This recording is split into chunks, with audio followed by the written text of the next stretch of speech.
नमस्कार दोस्तों, आपका अपना YouTube channel Ravi short GK में आपका स्वागत है।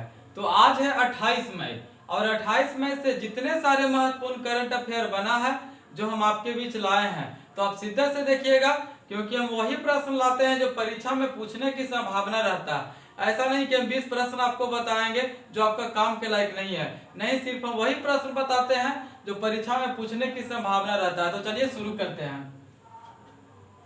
तो आज का फर्स्ट प्रश्न है कि हाल ही में जारी विश्व वायु शक्ति सूचकांक 2022 में भारतीय वायुसेना का रैंक कितना है? तो ये तीसरे नंबर पर हो गया। कितना नंबर पर? तीसरा नंबर में, यानी पाकिस्तान और चीन को पीछे छोड़ दिया। यानी कह दे कि हाल ही में जारी विश्व वायु शक्ति सूचकांक 2022 में भारतीय वायुसेना का रैंक केवल प्राप्त हुआ है, तो तीसरा प्राप्त हुआ। लेकिन आपसे पूछ दिया जाए कि पहला पर कौन है, तो यूएसए है। दूसरा पर कौन है, तो रूस है। कौन है? दूसरा पर रूस है। यानी आपको याद रखना है कि 2022 में भारतीय वायुसेना कितने स्थान पर है, तो तीसरे स्थान पर हो गया। पहला पर कौन है? अमेरिका है। दूसरा पर कौन है? रूस है। अब देखिए आगे है हाल ही में अपना जैव विविधता रजिस्टर पाने वाला भारत का पहला मेट्रो शहर कौन बन गया है? तो कोलकाता बन गया। कौन बन गया है? कोलकाता। यानी आपसे पूछ दिया जाए कि हाल ही में अपना जैव विविधता रजिस्टर पाने वाला भारत का पहला मेट्रो शहर कौन बन गया है? तो कोलकाता बन गया। कौन बन गया? कोलकाता बन गया है। अब देखिए आगे है हाल ही में किसे सर्वोच्च ब्रिटिश सम्मान से सम्मानित किया गया था? किसे सम्मानित किया गया है? तो किशोर जयरामन और अजय पिरामल को, यानी कि किशोर जयरामन को हाल ही में किया गया है, यानी कि 1-2 दिन पहले, और अजय पिरामल को कुछ दिन पहले।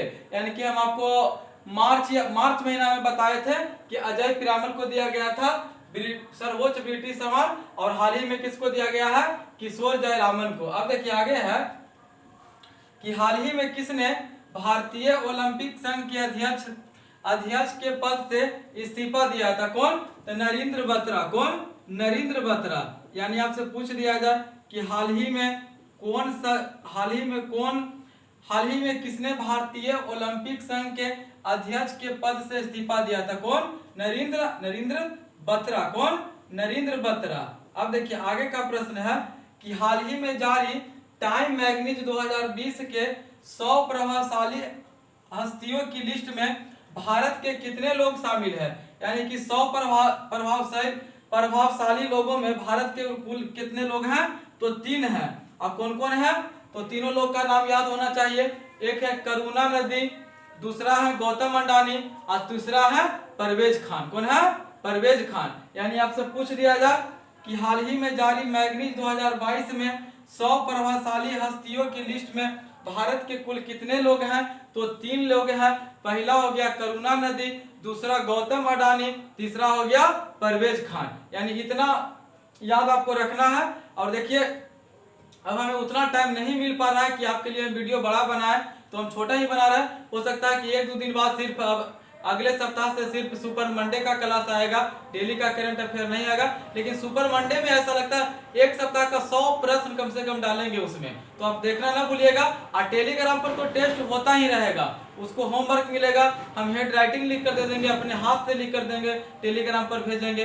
तो आप जरूर टेलीग्राम से जुड़िए 1 बजे, कहीं ना कहीं आपको परीक्षा में फायदा ही देगा। तो चलिए आगे का प्रश्न देखते हैं।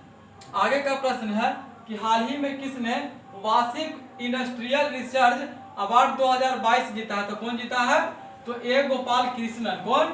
ए गोपाल कृष्णन। यानी आपसे पूछ दिया जाए कि हाल ही में किसने वार्षिक इंडस्ट्रियल रिसर्च अवार्ड 2022 जीता है? तो कौन जीता है? तो ए गोपाल कृष्णन। कौन?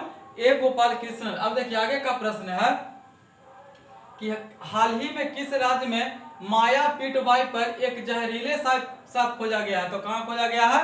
तो मेघालय में खोजा गया है। कहाँ में? मेघालय में। यानी आपसे पूछ दिया जाए कि हाल ही में किस राज्य में माया पीटवाई पर एक जहरीले सांप खोजा गया है? तो मेघालय में खोजा गया है। कहाँ में? मेघालय में। अब देखिए आगे है भारत की 100वीं स्मार्ट सिटी कौन बनी है? तो शिलोंग बना है। कौन? शिलोंग। और शिलोंग कहाँ में है? मेघालय में है। यानी आपसे पूछ दिया जाए भारत के 100वीं स्मार्ट सिटी कौन बना है? तो शिलोंग बना है। और शिलोंग कहाँ में है? तो मेघालय में। आगे देखिए ब्रिक्स संस्कृति मंत्रियों की 7वीं बैठक में भारत का प्रतिनिधित्व किसने किया है? तो मीनाक्षी लेखी की है। कौन? मीनाक्षी लेखी। यानी आपसे पूछ दिया जाए कि ब्रिक्स संस्कृति मंत्रियों की 7वीं बैठक में भारत का प्रतिनिधित्व किसने किया है? तो मीनाक्षी लेखी। ठीक है, मीनाक्षी लेखी। अब देखिए आगे है, इंदिरा गांधी शहरी योजना का संबंध किस राज्य से है?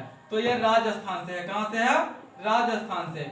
यानी आपसे पूछ दिया जाए कि इंदिरा गांधी शहरी योजना का संबंध किस राज्य से है? तो राजस्थान राज्य से है। और राजस्थान के बारे में एक बात बताए थे कि एल रूट सर्वर स्थापित करने वाला भारत का पहला राज्य कर्नाटक है। एल रूट का मतलब होता है चाहे तो बारिश आ जाए, आंधी आ जाए, तूफान आ जाए, वहां का नेटवर्क प्रॉब्लम कमी नहीं होगा। तो देखिए आज 28 मई का सिर्फ हम 9 करंट अफेयर लाए हैं और सभी महत्वपूर्ण करंट अफेयर लाए जो परीक्षा में पूछने का संभावना रहता है। तो आप शिद्दत से देखिएगा।